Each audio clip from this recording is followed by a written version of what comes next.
Jesus said, I have come for those who are sick, not for those who are well. Because a doctor comes for the people who are sick. Jesus came for the people who actually needed saving.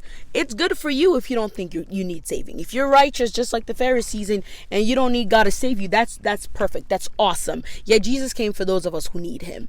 So, the question then is, why are we trying to clean ourselves up to go to when we're trying to go to God? We're still trying to sanctify ourselves before going to the one who actually is able to sanctify us. Again, our righteousness is like a filthy rag. There's nothing that we can do before God can actually cleanse us himself and redeem us, before his word can actually wash us. You still think that you need to, before you get to him, you need to be holy. I used to think like that.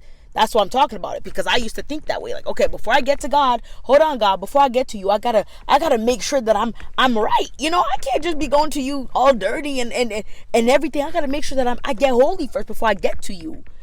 That's just not how it works, buddy. That's just not how it works, my friend. You go to God because he's the one that sanctifies. You go to God because he's the one that washes you with his word. You go to him because that's the only way you find solace. Because now, anything outside of that, you're trying to do it on your own. And that is called works. And again, your works, your righteousness is as filthy rags. God knows exactly who we are. Go to him. At one point in my life, I had to say, you know what, God, this is who I am.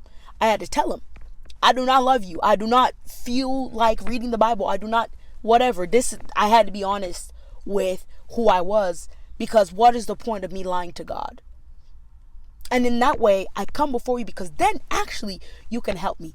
If you're good, if you're not sick, if you're well, if you're like one of those people that don't need a doctor, great. That's awesome. But Jesus came for the ones who actually need his help.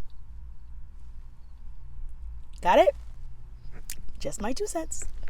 Goodbye.